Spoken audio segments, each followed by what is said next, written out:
Sindh online school class 7 मज़मून रियाज़ी unit 8 सबक 7 ॿिनि बेरक़मियुनि जी ज़रब मल्टीप्लिकेशन ऑफ टू बायनोमियल्स। ॾोहटनि ऐं ॾोहटियुनि खे सिंध ऑनलाइन स्कूल में भली कार। मां आहियां नाना आबिद। वारो पोयनि सबक में असां हिक रक़मियुनि जी ज़रब ॾिसी चुकासीं। असां सिखी चुकासीं त हिक रक़मीअ खे हिक रक़मीअ सां, ॿिए रक़मीअ सां या घण रक़मीअ सां कीअं ज़रब कबो आहे। भला जेकॾहिं असांखे ॿिए रक़मीअ खे ॿिए रक़मीअ सां ज़रब करणु हुजे त पोइ छा थींदो? अचो त सिखूं। मल्टीप्लिकेशन ऑफ बायनोमियल्स यानी ॿिनि रक़मियुनि जी ज़रब लाइ असां जेको उसूल इस्तेमालु कंदासीं उहो आहे डिस्ट्रीब्यूटिव लॉ ऑफ मल्टीप्लिकेशन यानी ज़रब जो विरासत वारो उसूल या क़ाइदो। इहो क़ाइदो असां पढ़ी चुका आहियूं। असांखे इहा बि ख़बर आहे त बायनोमियल में ॿ टर्म्स हूंदा आहिनि या दरअसल उहे ॿ मोनोमियल्स हूंदा आहिनि। सो जेकॾहिं असां हिकिड़ो बायनोमियल ॾिसूं ए प्लस बी ऐं ॿियो ॾिसूं सी प्लस डी, इन्हनि खे ज़रब करणी हुजे त असां दरअसल ॿिनि रक़मुनि खे पाण में ज़रब पिया था कयूं। हीअ रक़म ऐं हीअ रक़म पाण में ज़रब था थी वञूं। हाणे असां तसवुरु था कयूं त हिननि मां हिकिड़ी रक़म जेका आहे उहा बायनोमियल न हुजे, उहो मोनोमियल हुजे।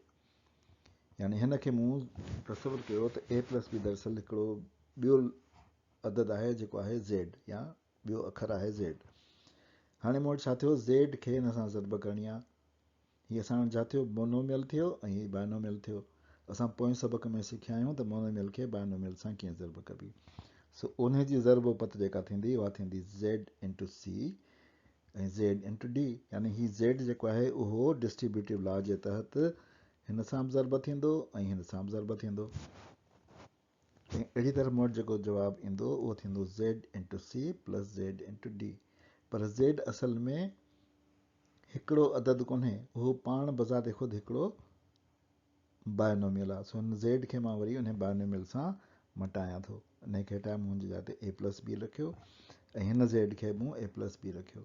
त अहिड़ी तरह मूंखे ख़बर पइजी वई त A plus B multiply by C plus D जेको थियो उहो थींदो A plus B into C plus A plus B into bracket into D. यानी हर ही पॉलिनोमियल जेको आहे उहो ॿिन्ही हिन जे टर्म सां ज़रब थींदो। पहिरियों पॉलिनोमियल ॿिए पॉलिनोमियल जे ॿिन्ही टर्म सां ज़रब थींदो।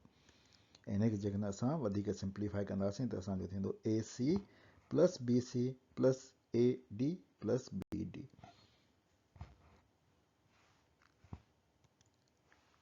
हिन ॿिए पॉलिनोमियल खे जेको सी प्लस डी हो उन खे असां तसवुरु कयूं त उहो हिकिड़ो मोनोमियल आहे। जीअं असां पहिरीं हिनखे ज़ेड कयो, हिनखे असां वाय सम्झंदासीं। सो हुनखे मूं वाय जो नालो ॾेई छॾियो। अहिड़ी तरह मां जेकॾहिं ॾिसंदुसि त मां जेकॾहिं हिनखे खोलींदुसि त हीउ वाय जेको आहे उहो ज़रब थींदो हिन सां बि ऐं हिन सां बि। डिस्ट्रीब्यूटिव लॉ आहे, डिस्ट्रीब्यूटिव लॉ में हे ॿई ज़रब थींदा आहिनि। सो मूं वटि जेको जवाबु ईंदो उहो थींदो A into Y plus B into Y. हाणे मां वाय जी जाइ ते लिखी सघां थो न सी प्लस डी, छो त वाय त सी प्लस डी आहे न असल में त। सो हे थींदो A into C plus D plus B into into bracket C plus D.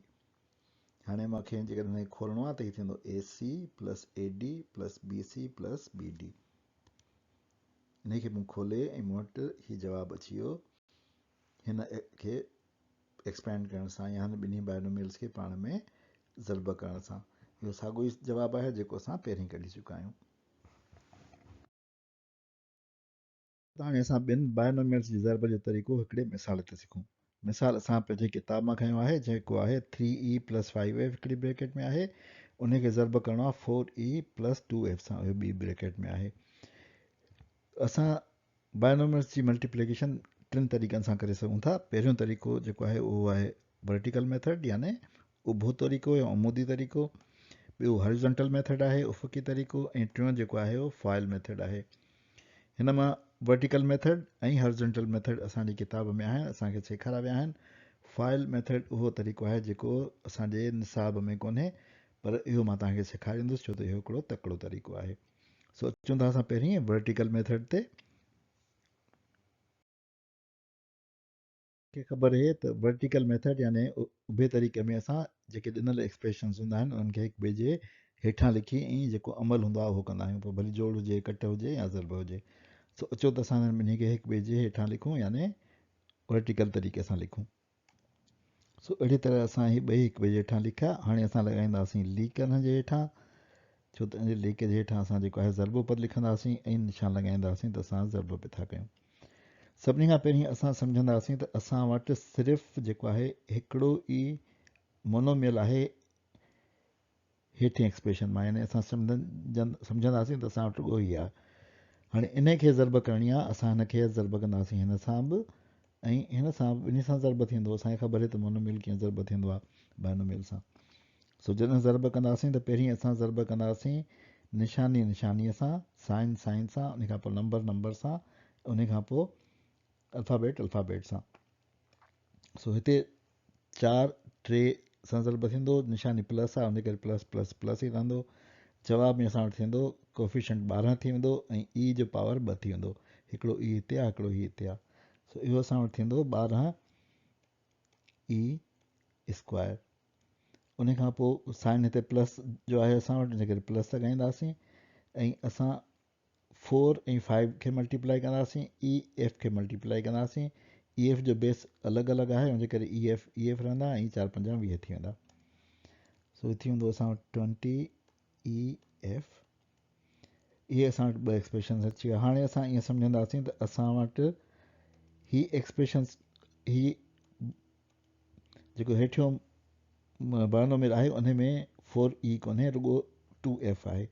सो हाणे असां 2f खे खणंदासीं, इन 2f सां ॿिन्ही खे ज़रब कंदासीं, हिन खे बि ऐं हिन खे बि। सो अहिड़ी तरह जॾहिं असां ज़रब कंदासीं त असां वटि छा ईंदो ज़रब पद, 3 × 6 ई एफ, उन खां पोइ हिते ईंदो 5 × 10 एफ स्क्वायर। सो मां उहो लिखां थो हाणे।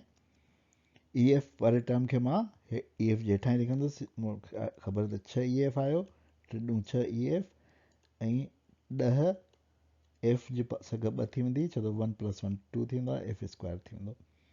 हाणे मूंखे हिननि ॿिन्ही हासिलु थियल बाइनोमियल्स खे पाण में जोड़णो आहे। उन लाइ मां हिकु ॿिए जे हेठां हिकु अहिड़ा टर्म्स लिखी चुको आहियां, रुॻो लाइक टर्म पाण में गॾु थींदा आहिनि। सो ही ॿई लाइक टर्म्स आहिनि जेके मां गॾु कंदुसि, 20 ऐं 6 26 थी वेंदा, ई एफ ऐं प्लस 10 एफ स्क्वायर रहंदो। ही असांजो आंसर थी वियो।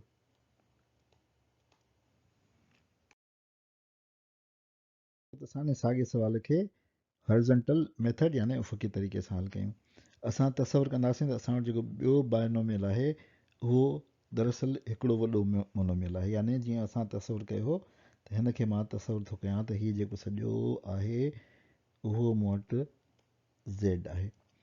हाणे मां छा कंदुसि, जो हिन खे बि ज़ेड सां ज़रब कंदुसि ऐं हिन खे बि ज़ेड सां ज़रब कंदुसि, हिन ॿिन्ही खे ज़ेड सां ज़रब कंदुसि। यानी मूं वटि छा ईंदो, मूं वटि ईंदो 3e मल्टीप्लाई बाय ज़ेड ऐं उन खां पोइ निशान हिते प्लस ई आहे, उनजे करे plus 5e multiply by Z. पर ज़ेड त दरअसल छा आहे, ज़ेड दरअसल 4e + 2f आहे न।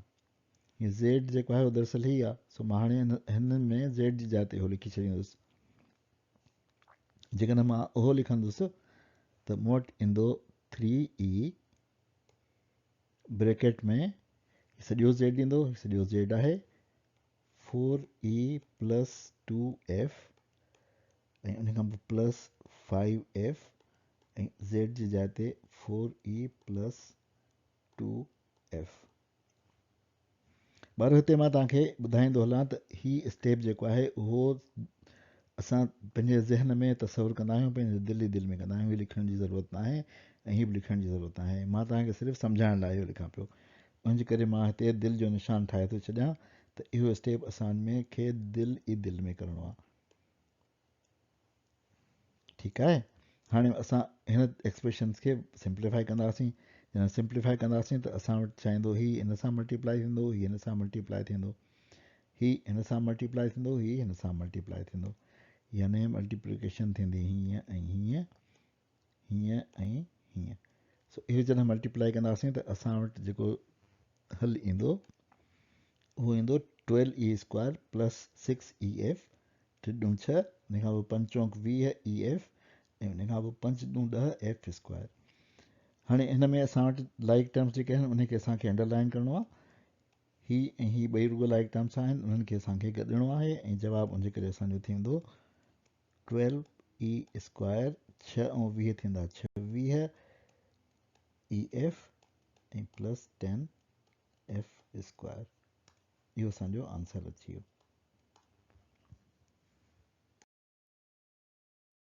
वाइदो कयो त टियों तरीक़ो जेको आहे उहो फाइल मेथड आहे, जेको तकिड़ो आहे उहो बि सिखंदासीं, पर इहो तरीक़ो असां ॿिए सबक में सिखंदासीं। इन ते असां पंहिंजे अॼोके सबक जी पुॼाणी था कयूं। नाना आबिद खे इजाज़त ॾियो, वरी ॿिए सबक में मिलंदासीं। ख़ुदा हाफ़िज़।